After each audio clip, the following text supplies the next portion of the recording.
Bonjour, je vais vous montrer le mouvement qui s'appelle le coup de talon à droite. Alors là, tout y est, tout est dans le titre. Cette fois-ci, pas de nom poétique qui ne dévoile rien de ce qui va se passer. Je vais donner un coup de talon à droite. C'est un mouvement qui va introduire une série de mouvements où je vais tourner. Et vous savez, quand vous êtes en cours, c'est compliqué ce moment-là, parce que quand moi, je commence à tourner, vous aussi. Et du coup, vous ne me voyez plus. Donc j'espère qu'avec ces explications, vous allez pouvoir mieux suivre les cours. On y va.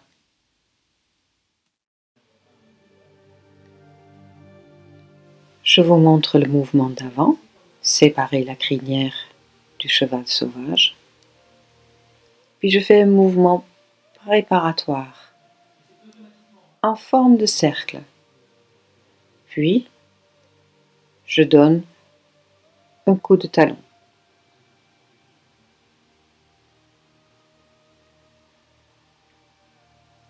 Je vais le refaire.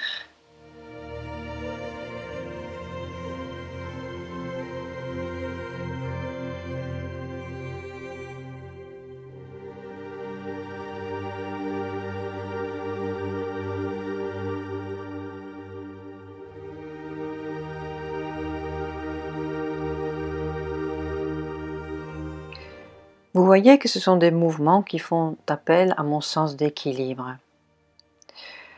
Toutefois, ça n'a rien d'acrobatique. Je peux choisir de donner un coup de talon quelques centimètres au-dessus du sol.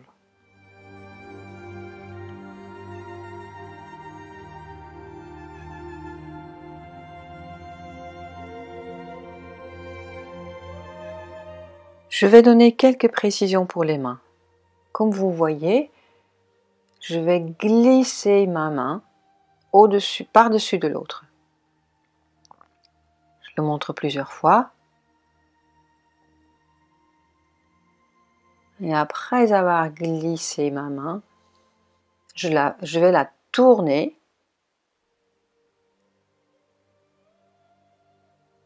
Pareil, je le montre plusieurs fois. Et une fois que mes mains sont dans la bonne position, je vais dessiner un cercle dans l'espace. C'est un cercle qui est devant moi.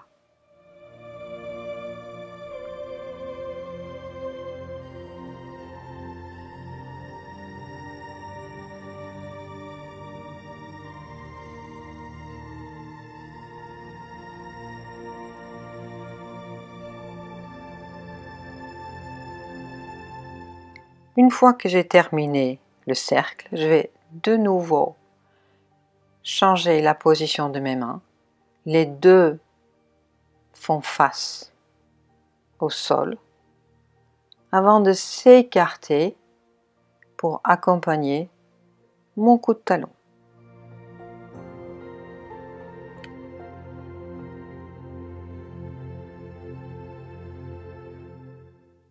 Vous voyez que mes mains ont une double fonction. Ils vont écarter quelqu'un, quelque chose, mais en même temps, mes mains, mes bras m'aident à tenir un bon équilibre pendant que je suis sur un seul pied en train de donner un coup de talon.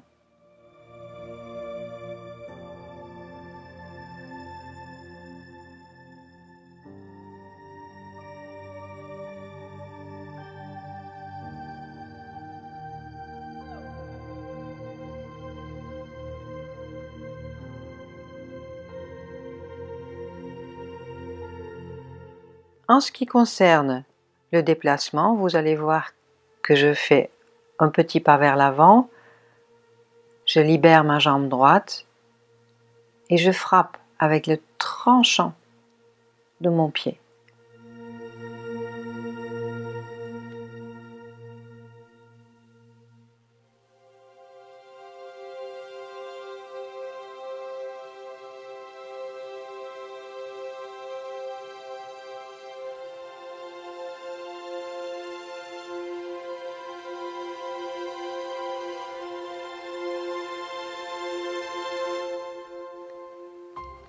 Puis je vous montre, comme c'est l'habitude, la forme depuis le début, en incluant le mouvement qu'on vient de détailler. Je fais ça 2 fois. Une fois de face, une fois de dos.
mouvement qui va suivre porte plusieurs noms. Frapper les oreilles de l'adversaire, ou bien frapper les oreilles du tigre, ou le vent perce les oreilles. En tout cas, vous l'aurez compris, il s'agit des oreilles. En fait, je vais faire un double frappe à la hauteur des oreilles. Une fois que j'ai effectué la frappe, je vais me tourner pour ramener mes mains de l'autre côté. Par la suite, je donne de nouveau une frappe avec le talon et cette fois-ci à gauche. Donc, le mouvement que vous aviez vu peut-être avant s'appelle donner un coup de talon à droite. Le suivant, il sera à gauche. On va voir ça en détail. Je commence par vous montrer le mouvement qui précède, le coup de talon à droite. Puis je vais ramener mes mains au niveau de la taille, former mes mains en poing et frapper. Je ramène le tout de l'autre côté. Puis, je refais un cercle devant moi et je frappe à gauche.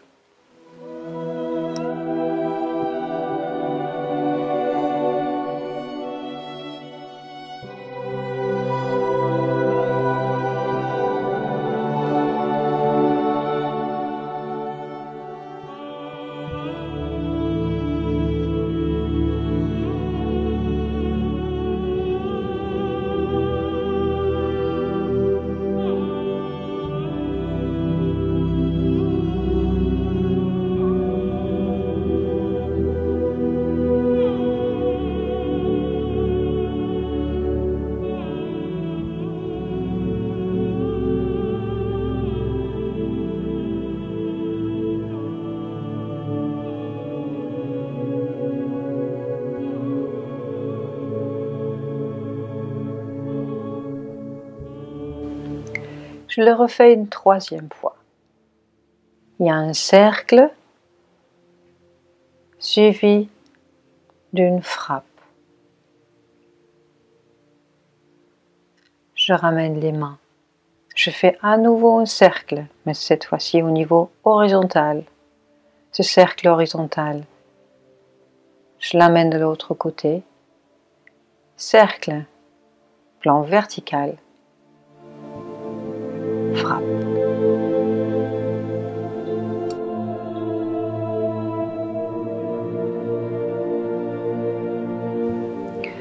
Concernant les mains, vous allez voir que je l'amène les paumes vers le ciel en direction de ma taille. Je vais contourner et pendant que je commence à former le cercle, mes mains deviennent des poings. Il y a une frappe avec un espace entre mes poings et cet espace reste. Je le montre de nouveau, je tourne les mains vers le ciel, je vais en direction de la taille, je tourne et je forme les mains en poing avant de frapper. Quand je commence à former le poing, je fais ça doigt par doigt.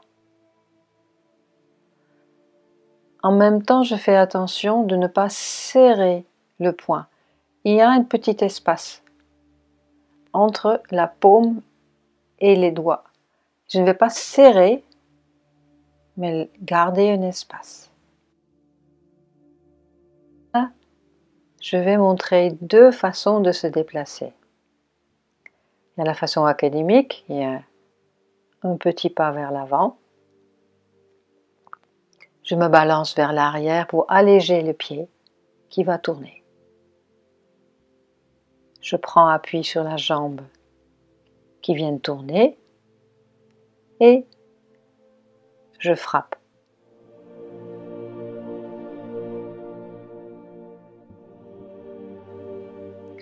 Mais si vous avez des problèmes de hanche ou de genoux, c'est pas très agréable de le faire comme ça. Donc, pourquoi ne pas faire plusieurs petits pas, petits déplacements qui vont vous amener peu à peu de l'autre côté. C'est peut-être moins joli, mais c'est 1000 fois mieux que de se faire mal. Et puis pour terminer, je vous montre 2 fois la forme, depuis le début, en incluant le mouvement qu'on vient de voir.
Voilà, c'est tout pour aujourd'hui. J'espère pour vous revoir bientôt